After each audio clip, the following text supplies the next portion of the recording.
Hello students, माँ Saraswati educational classes में आपका बहुत बहुत स्वागत करता हूँ। आज हम क्लास 12th के बायोलॉजी का चैप्टर 1 जीवों में जनन का वीवीआई ऑब्जेक्टिव टाइप्स क्वेश्चन को लेके आए हैं, जो कि एग्जाम के बेसिस पे बहुत ही महत्वपूर्ण है और एग्जाम में हर साल पूछे जाते हैं।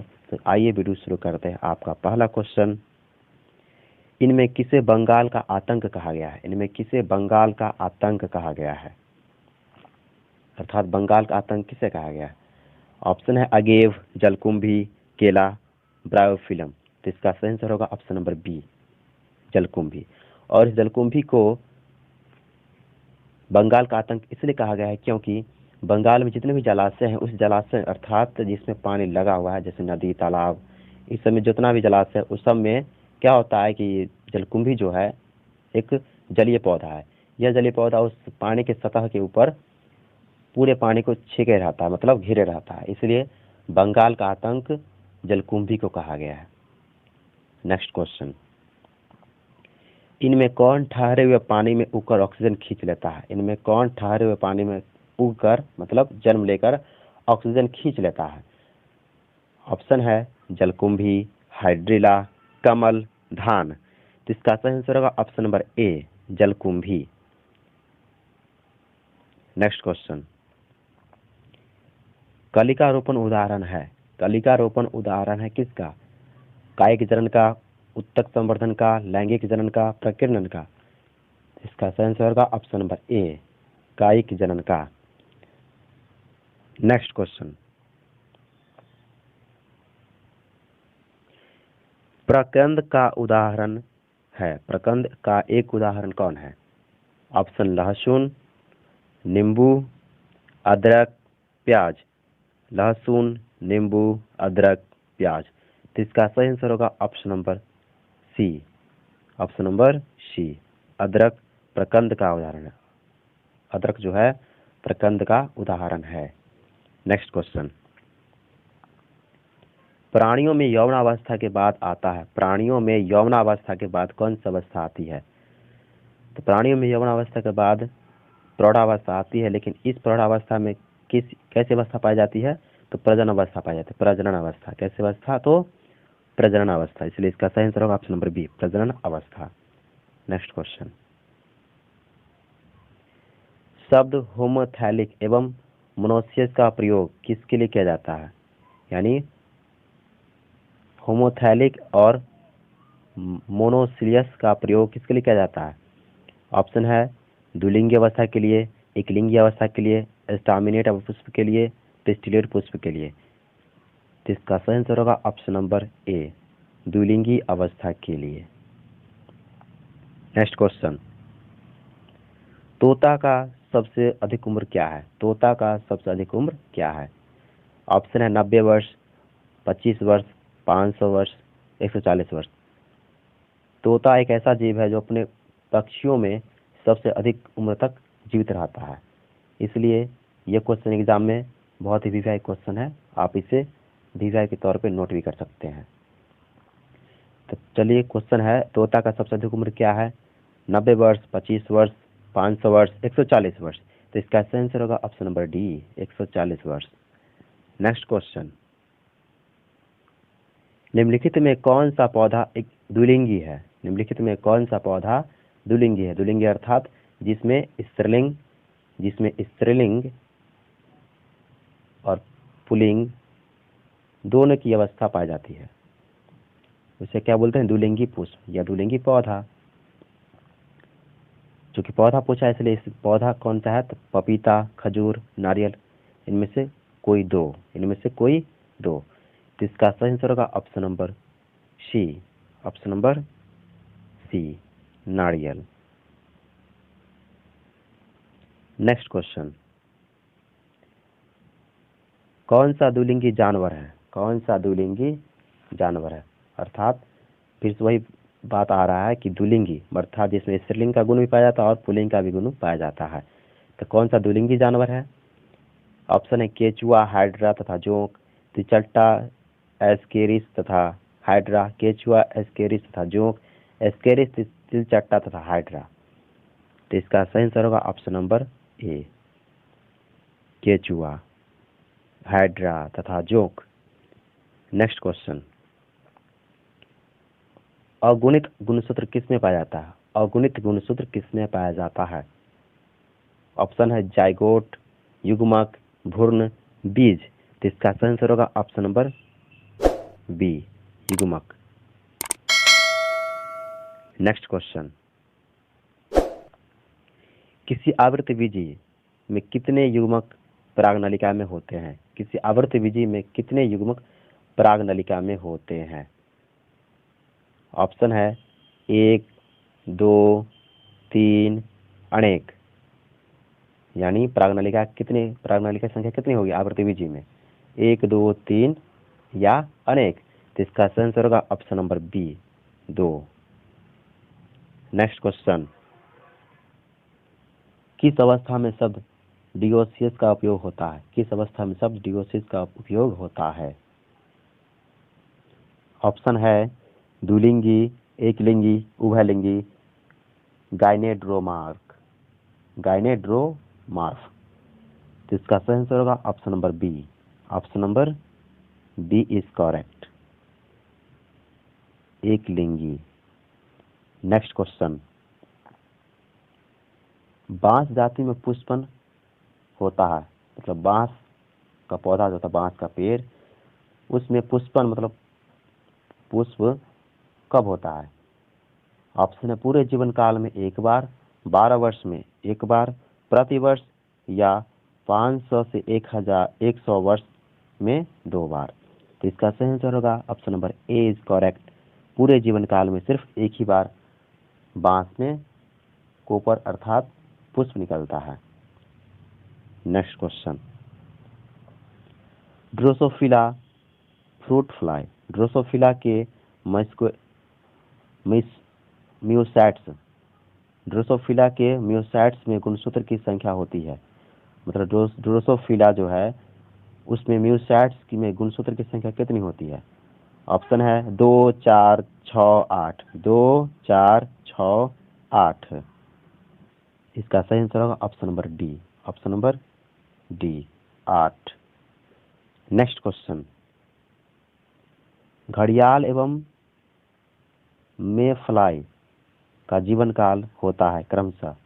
घड़ियाल और मेफ्लाई मतलब मक्खी का जीवन काल होता है क्रमशः 15 वर्ष 1 सप्ताह, 30 वर्ष 1 सप्ताह, 45 वर्ष 1 महीना, 60 वर्ष 1 दिन। तो इसका सही आंसर होगा option number D, option number D, 60 वर्ष 1 दिन जो है घड़ियाल और मेफ्लाई का जीवन काल होता है। नेक्स्ट क्वेश्चन, मानव के अर्धसूत्री भाजन कोशिका में गुणसूत्र की संख्या होती है? मानव में अर्धसूत्री भाजन में कोशिका में गुणसूत्र की संख्या होती है? गुणसूत्र की संख्या होती है कितनी? ऑप्शन 40, 42, 44, 46। 40, 42, 44, 46। तो इसका सही आंसर होगा ऑप्शन नंबर डी, 46। और इस 46 के जगह पे क्वेश्चन को जोड़ा में भी ले सकता है। जैसे 40 है तो इसका मतलब 40 है तो इसका मतलब होगा 20 जोड़ा, 20 जोड़ा। 42 है तो इसका मतलब 21 जोड़ा। 44 है इसका मतलब 22 जोड़ा। और 46 है इसका मतलब 23 जोड़ा। ये भी ऑप्शन हो सकता है, तो यहाँ पे घबराना नहीं है। इसका आंसर जोड़ा में रहेगा तो 23 जोड़ा में लगाना है सही का निशान, अर्थात 23 जोड़ा को चूज करना है। अगर जोड़ा में नहीं रहेगा तो उसका दुगुना में अवश्य रहेगा। तो इसका सही आंसर होगा 46। नेक्स्ट क्वेश्चन, कोई भी प्राणी एक अपवाद के छोड़कर अमर नहीं है, यानी कोई प्राणी एक अपवाद को छोड़कर अमर नहीं है। कौन है? एक कोशिकीय जीव, हरित पादप, एपोज, साइनोबैक्टीरिया। तो इसका सही आंसर होगा option number A, option number A, एक कोशिकीय जीव। यहाँ पे अपवाद नहीं बल्कि मिसप्रिंट हो गया है, यहाँ पे अपवाद होगा, अपवाद, अपवाद। यानी कोई भी प्राणी एक अपवाद को छोड़कर अमर नहीं, यानी कौन अमर नहीं? एक कोई जीव जो है अमर नहीं, बाकी सबका मृत्यु अवश्य है। नेक्स्ट क्वेश्चन, संतान जो लगभग एक दूसरे के आइडेंटिकल हो, साथ ही उनके पेरेंट के भी आइडेंटिकल हो, कहलाता है क्या? मतलब वैसे संतान जो एक दूसरे के क्या हो, पहचाने हो, जाने पहचाने, जैसे आइडेंटिकल हो तथा साथ में उनके पेरेंट्स के भी आइडेंटिकल हो, मतलब माता पिता के रूप और गुण पर भी गया हो, तो वह क्या कहलाता है? ट्विंस, प्रतिलिपि बनाता, ड्रोन्स, क्लोन। तो इसका सही आंसर होगा option number D, clone. Next question, gamete के निर्माण को कहते हैं। ऑप्शन है गैमेटोजेनेसिस, साइटोकाइनेसिस, एस्पेरोजेनेसिस और मियोसाइट्स। तो इसका सही आंसर होगा option number A, gametogenesis. Next question, निम्न में से कौन उभयलिंगी श्रायी पादप नहीं है? निम्न में कौन उभयलिंगी श्रायी पादप नहीं है? ऑप्शन पपीता, सरसों, मक्का, उड़हुल। पपीता, सरसों, मक्का, उड़हुल। तो इसका सही आंसर होगा ऑप्शन नंबर ए, पपीता। नेक्स्ट क्वेश्चन, जब संतति की उत्पत्ति एकल जनक द्वारा होती है तब क्या कहलाता है? जब संतति की उत्पत्ति एकल जनक द्वारा होती है तब क्या कहलाता है? ऑप्शन लैंगिक जनन, अलैंगिक जनन, ए और बी दोनों, अर्थात लैंगिक जनन, अलैंगिक जनन दोनों, और चौथा आंतरिक निषेचन। तो हम यहाँ पे जान लेंगे पहले कि अलैंगिक, ये एकल जनक क्या होता है?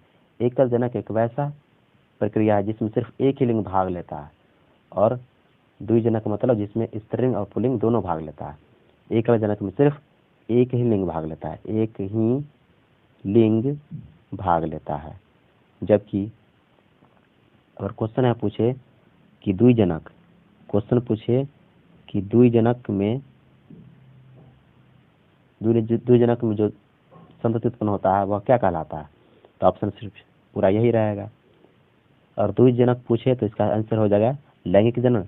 जब क्वेश्चन पूछा है एकल जनक मतलब सिर्फ एक लिंग भाग ले रहा है, इसका मतलब है अलैंगिक जनन। तो इसका आंसर होगा option number B is correct, अलैंगिक जनन। नेक्स्ट क्वेश्चन, अंडप्रजक है। अंडप्रजक मतलब हुआ कि वैसा जीव जो अंडे से जन्म लेती है, वैसा जीव जो अंडे से जन्म लेती है। ऑप्शन है मुर्गी, सांप, मगरमच्छ, इनमें से सभी। मुर्गी, सांप, मगरमच्छ, इनमें से सभी। तो इसका सही आंसर होगा इनमें से सभी। मतलब सांप भी क्या करता है? अंडे देती है और अंडे से बच्चा पैदा होता है, बच्चा उत्पन्न होता है। और मुर्गी भी क्या करती है? अंडे देती है। और मगरमच्छ भी, सांप, ये सब क्या करते हैं? अंडे देती है, अंडे से बच्चा उत्पन्न होता है। ये अंडे से बच्चा उत्पन्न होता है, इसलिए इसका आंसर क्या होगा? इनमें से सभी, अर्थात तीनों, मुर्गी, सांप, मगरमच्छ। नेक्स्ट क्वेश्चन, द्विगुणित है अंडा, पराग, ए और बी दोनों युग्मनज। इसका सही आंसर होगा ऑप्शन नंबर डी, युग्मनज। नेक्स्ट क्वेश्चन, निम्नलिखित में से कौन जंतु उभयलिंगी नहीं है? निम्नलिखित में से कौन जंतु उभयलिंगी नहीं है? ऑप्शन फीता कृमि, केचुआ, घरेलू मक्खी, जोंक। जिसका सही आंसर होगा ऑप्शन नंबर सी, घरेलू मक्खी। यानी घरेलू मक्खी जो होते हैं ये उभयलिंगी के अंतर्गत नहीं आते हैं। नेक्स्ट क्वेश्चन, एसिटाबुलेरिया निम्न में से क्या है? निम्न में से क्या है?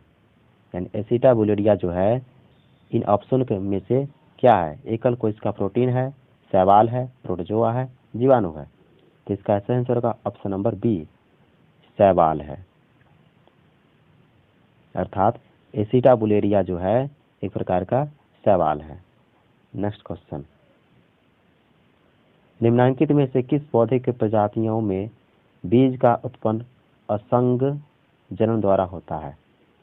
मतलब बीज का जो उत्पादन होता है वह क्या होता है? असंग जनन होता है। इनमें से कौन है?